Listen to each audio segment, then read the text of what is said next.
आइए, जय श्री कृष्णा, जय श्री राम, जय गौ माता, जय राधे श्याम।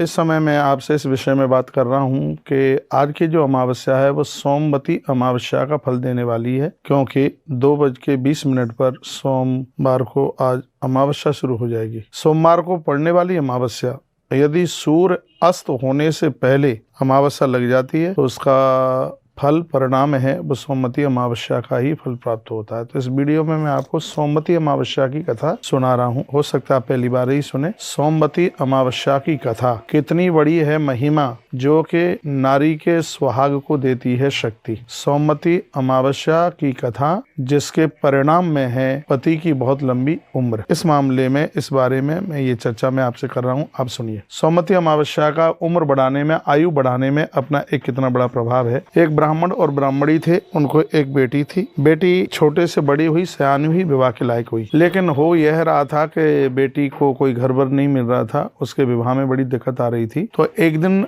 रात्रि का समय था, रात्रि को स्वप्न आया और उस सपने में यह आया था कि इस बेटी का विवाह तो हो जाएगा लेकिन इसका पति समाप्त हो जाएगा। और ये उसने सपना देखा और ये सपना उसने अपनी माँ को बताया, अपने पिताजी को बताया, तो उनको बड़ी चिंता हो रही थी। समय चलता रहा।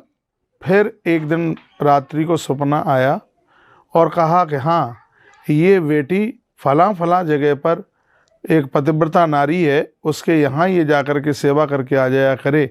इसके जीवन में जो वैदव्य योग है वह समाप्त हो जाएगा। उस नारी का, उस स्त्री का नाम बता दिया। बताते हैं पद्म पुराण में सोहना नाम है उस नारी का, उस स्त्री का, जिसका नाम बता दिया कि वहां जाकर के उसकी सेवा करके आ जाया करे तो इसकी भाल का जो वैदव्य को योग है वो समाप्त हो जाएगा। उस जगह का सब पता वगैरह बता दिया। अब तो वह ब्राह्मण की बेटी रोजाना सुबह ही भोर में जावे और उस सोहना के दरवाजे को साफ सुथरा कर करके आ जावे। एक दिन की बात थी, सोहना की बहू ने कहा, माँ जी आप मुझे जगने भी नहीं देते हैं और तुम इतना जल्दी झाड़ू पोंछा लगा देते हो। सोहना ने कहा, बेटी मैंने तो कोई झाड़ू पोंछा नहीं लगाया। अब तो बड़ी दुविधा हो रही थी। दोनों इस बात की प्रतीक्षा में थी, देख रही थी कि सुबह ही सुबह कौन आता है झाड़ू पोंछा लगाने के लिए। तो वो बहुत जल्दी उठ बैठी हुई। सो देखा कि एक ब्राह्मण की बेटी 22-23 वर्ष उसकी उम्र रही होगी और वह सब झाड़ू पोंछा लगा रही थी। उसी समय सोहना चरणों में गिर पड़ी, क्योंकि सोहना तो ब्राह्मणी थी नहीं, उसकी जाति थोड़ी नीची थी, निम्न थी, न्यून थी। उसने कहा, रे तुम ब्राह्मण की बेटी और मुझे ऊपर इतना तुम अपराध कर रही हो, बेटी तुम यहाँ क्यों सुबह ही सुबह झाड़ू लगाने के लिए आते हो। तब वो रो पड़ी और उसने कहा कि माँ, मेरे भाग्य में वैदव्य लिखा है, मेरा विवाह होते ही मेरे पति की मृत्यु हो जाएगी, इसलिए हे माँ मैं आपके पास में चल के आई हूँ। स्वप्न में मैया ने मुझे कुछ बात कही है। बे मैया ने सपने में मुझसे बात कही है, कहा कि हे बेटी, सोहना यदि अपनी मांग का सिंदूर तेरी मांग में लगा दे तो फिर तेरा वैदव्य जो योग है वो समाप्त हो जाएगा। तो मैंने पूछा कि उसके लिए मुझे क्या करना पड़ेगा। तो बे मैया ने मुझसे कहा कि उसके लिए तुझे रोज़ाना उसके यहाँ जाकर के सेवा करके आना पड़ेगा। इसलिए हे मैया, मैं रोज़ाना तुम्हारे यहाँ झाड़ू लगाने के लिए आती हूँ, ये सेवा मुझसे मत छोड़िएगा। आँख में आंसू आ गए और सोहना ने कहा, यदि ऐसी बात है तो मैं अभी अपनी मांग का सिंदूर तेरे भाल के ऊपर लगाती हूँ। उसी समय सोहना ने अपनी मांग का सिंदूर, सुनिए इतनी अद्भुत कथा है, पद्म पुराण की कथा है, अपनी मांग का सिंदूर जैसे ही उस ब्राह्मण की कन्या के भाल के ऊपर लगाया तो उसी समय सोहना के पति की मृत्यु हो गई। ये सूचना मिली, ये समाचार मिला, उसको सूचना मिली, लेकिन वो घबराई नहीं। ये नारी सोमवती अमावस्या का व्रत करती थी। नित्य जब जब सोमवती अमावस्या पड़ती उस दिन यह व्रत करती थी। इसको सूचना तो मिल गई कि तेरे पति समाप्त हो गया है, लेकिन उसने कोई फिक्र नहीं करी। जब रास्ते में लौट करके वह आ रही थी तो रास्ते में उसको पीपल का पेड़ मिला। पीपल के वृक्ष को उसने वंदन किया, प्रणाम किया, प्रदक्षिणा लगाई, परिक्रमा लगाई और उसने कहा कि हे सोमवती मैया, मैंने यदि निष्काम भाव से इस पीपल देव की पूजा की हो तो मेरे पति के प्राण लौट करके आ जाएं।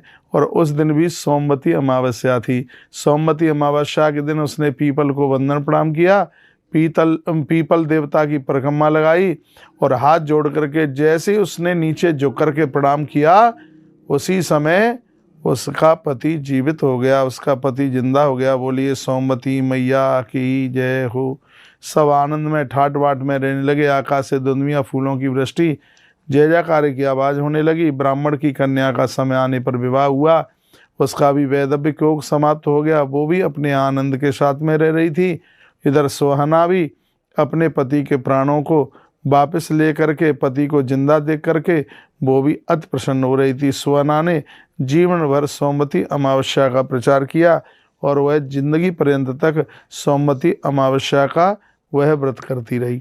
मैं सभी माता और बहनों को कहना चाहूँगा, सोमवती अमावस्या का व्रत करने से पति की पुत्र की उम्र बढ़ती है, जीवन सुखद होता है।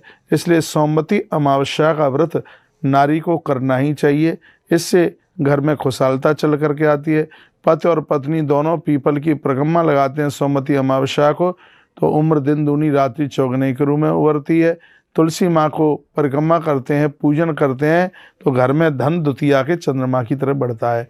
इसलिए सर्व प्रकार से आनंद प्राप्त करने के लिए आप सोमवती अमावस्या का व्रत कीजिए। और ये सोमवती मैया की कथा थी जो मैंने आपको सुनाई है। जब आप पूजा में बैठें तो इसमें शंकर और पार्वती की पूजा होती है, इसमें तुलसी की पूजा होती है, पीपल की पूजा होती है। पीपल के वृक्ष के नीचे बैठ करके इस कथा को सुनने से परिवार की उम्र बहुत बढ़ती है। अब पीपल का पेड़ ना हो तो पीपल का गमला अपने घर में रख लें और गमला रख करके और पूर्व दिशा की तरफ मुख करके और वीडियो के द्वारा ये कथा सुन लीजिए। ये सोमवती अमावस्या की कथा सुनाई, इसमें आनंद हो जाएगा। दिया जला करके रख लें पीपल के पेड़ के नीचे, गमले के नीचे, और इस कथा को सुनिए। ये कथा आनंद भर देगी, कल्याण कर देगी। वीडियो को आगे ज़रूर भेजिए, लाइक शेयर भी कीजिए। चैनल से पहली बार जुड़े हैं तो चैनल को सब्सक्राइब करना ना भूलें। आपके एक छोटे से प्रयास के द्वारा न जाने कितने लोगों को आनंद मिल जाएगा।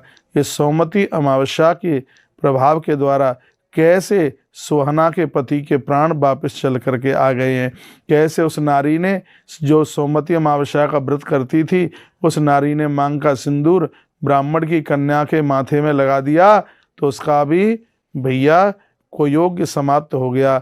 उसका जो वैदव्य लिखा हुआ था वो भी समाप्त हो गया। सुहाना का पति जिंदा हो गया। ये सोमवती अमावस्या की अद्भुत कथा है। बहुत बहुत धन्यवाद है आपका। इस वीडियो में हमने सुनाया है सोमवती अमावस्या की कथा। सोमवती अमावस्या के प्रभाव से सुहाना के पति का जिंदा होना, ये इसका प्रमुख, इसका जो शीर्षक है। इस वीडियो को नहीं छोड़िए, आगे भी भेजिए, इससे बहुत लोग लाभान्वित होंगे। एक बार बोलिए शंकर भगवान की, गंगा मैया की। नदी के किनारे कथा सुनी जाती है, नदी न हो तो लोटा भर के कथा सुनी जाती है, दिया जला करके कथा सुनी जाती है, पीपल के पेड़ के पास या तुलसी के वृक्ष के पास में बैठ करके इस कथा को सुना जाता है। बहुत बहुत धन्यवाद आपका वीडियो पूरा सुनने के लिए। ऐसे ही जुड़े रहिए और जीवन का सर्वस्व आनंद लाभ प्राप्त करते रहिएगा।